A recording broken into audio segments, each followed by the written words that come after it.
தெய்வம் ஜோதிட அன்பர்களுக்கு வணக்கங்களும் வாழ்த்துக்களும். 2024 குரு வக்கர பயிற்சி பலன்கள். மேஷராசி அன்பர்களே, தற்பொழுது உங்கள் ராசிக்கு 2ஆம் இடத்தில் குரு பகவானும் 11ஆம் இடத்தில் சனி பகவானும் 6, 12ஆம் இடங்களில் ராகு கேதுவும் சஞ்சாரம் செய்து வருகின்றனர். இந்த வேளையில் வருகின்ற 15/10/2024 முதல் 11/2/2025 வரையிலான 120 நாட்களுக்கு உங்கள் ராசிக்கு 2ஆம் இடத்தில் இருக்கும் குரு பகவான் வக்ரம் பெற்று சஞ்சரிக்கப் போகிறார். இதனால் உங்கள் ராசிக்கு என்ன நடக்கப் போகிறது பார்ப்போம். குரு பகவான் உங்கள் ராசிக்கு 9க்கும் 12க்கும் உடையவர். அதாவது உங்கள் பாக்கியாதிபதியும் உங்கள் விரையாதிபதியும் ஆவார். அதோடு உங்கள் ராசி அதிபதி செவ்வாய் பகவானுக்கு நெருங்கிய நட்பு கிரகமும் ஆவார். பொதுவாக சுபகிரகம் வக்ரமானால் கெடு பலன்களை தரும் என்றும், பாவகிரகங்கள் வக்ரமானால் யோக பலன்களை கொடுக்கும் என்பது ஜோதிட விதியாக சொல்லப்பட்டுள்ளது. அதிலும் இயற்கை சுபகிரகமான குரு பகவான் நல்ல பலன்களை தரக்கூடிய இடத்தில் சஞ்சரிக்க வேளையில் வக்ரம் பெற்றால் அந்த காலகட்டத்தில் குரு பகவான் கொடுக்கும் சுப பலன்கள் குறையும் அல்லது மறையும் என்பது ஜோதிட விதியாக சொல்லப்பட்டுள்ளது. அன்பர்களே, ஜோதிட சாஸ்திரத்தில் விதிகள் எங்கெல்லாம் வகுக்கப்பட்டுள்ளதோ அங்கெல்லாம் அந்த விதிக்கு விதி விலக்குகளும் கொடுக்கப்பட்டுள்ளது என்பதே ஜோதிட சாஸ்திரத்தின் கூற்றாகும்.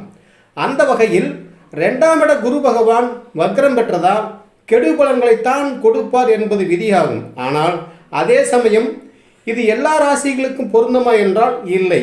ஏன் தெரியுமா? குரு பகவான் 5, 9 என்னும் திரிகோண ஸ்தானங்களுக்கு அதிபதியாக இருக்கும் ராசிகளுக்கு இந்த விதி பொருந்தாது. ஒரு ராசிக்கு இருப்பதிலேயே யோக பலன்களை உச்சபட்சமாக கொடுக்கக்கூடியதும், அந்த ராசிக்கு பூர்வ புண்ணிய பலத்தாலும் முன்னோர்கள் செய்துள்ள பாக்கியத்தாலும் அந்த ராசியின் தலை விதியையே மாற்றக்கூடிய வல்லமை பொருந்திய ஸ்தானம்தான் திரிகோண ஸ்தானம் என்பதாகும். குறிப்பாக சொன்னால் எந்த விதிக்கும் கட்டுப்படாத ஸ்தானமே இந்த திரிகோண ஸ்தானங்களாகும். அந்த வகையில் உங்கள் ராசிக்கு குரு பகவான் 9ஆம் இடம் என்னும் திரிகோண ஸ்தானமான பாக்கிய ஸ்தானத்திற்கு அதிபதி ஆவதால் இந்த கோச்சார விதி உங்கள் ராசிக்கு பொருந்தவே பொருந்தாது. உங்கள் ராசியை பொறுத்தவரையில் விதி வேலை செய்யாது, விதி விலக்கு தான் வேலை செய்ய போகிறது.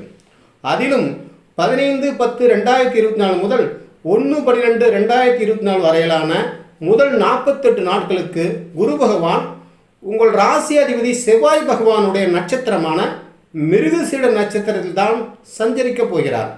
அதாவது உங்கள் பாக்கியாதிபதி உங்கள் ராசி அதிபதி நட்சத்திரத்தில் தான் சஞ்சரிக்கப் போவதால் ஏராளமான நன்மைகள் தான் நடக்கப் போகிறது. தொழில் வியாபாரத்தில் ஏற்பட்ட இழப்புகளை சரி செய்து இரட்டிப்பு லாபத்தை ஆதாயத்தை அடையப் போகிறீர்கள். வெளிவட்டாரத்தில் இழந்த செல்வாக்கை மீண்டும் பெறுவீர்கள்.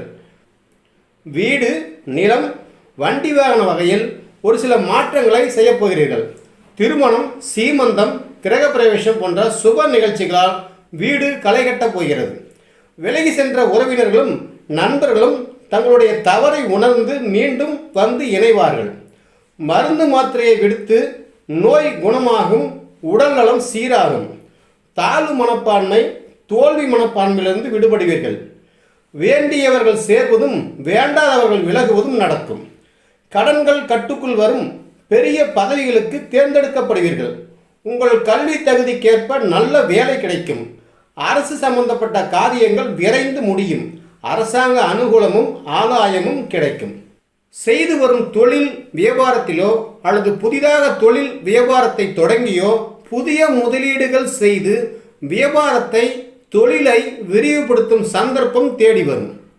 வாடகை வீட்டிலிருந்து சொந்த வீட்டிற்கு குடிபோகவும், வாடகை இடத்தில் நடந்து வந்த இயங்கி வந்த தொழில் வியாபாரம் சொந்த இடத்திற்கு மாற்றிடவும் நல்லதொரு வாய்ப்புகள் உருவாகும் நேரம் இது. உங்கள் மீது தொடுக்கப்பட்ட அவதூறு வழக்குகளில் வெற்றியை பெறப்போகிறீர்கள். உத்தியோகத்தில் எதிர்பார்த்த சம்பள உயர்வும் பதவி உயர்வும் கிடைக்கப் பெறுவீர்கள். மொத்தத்தில் மேஷராசிக்கு இந்த குரு வக்ர பயிற்சியானது தள்ளிப்போன பல காரியங்களையும் தடைப்பட்ட பல காரியங்களையும் மீண்டும் அசுர வேகத்தில் செய்து முடிக்கும் காலமாக அமையப் போகிறது. அதோடு இழந்தவைகளை மீட்டெடுக்கும் காலமாகவும் புதியவைகளை உருவாக்கப் போகும் காலமாகவும் இருக்கப் போகிறது என்பது நிச்சயம். மேஷராசி அன்பர்களே, 2024 குரு வக்ர பயிற்சியின் மீதியுள்ள 72 நாட்களுக்கான பலாபலன்களை பகுதி 2 பார்ப்போம். மீண்டும் மற்றொரு சந்திப்போம்.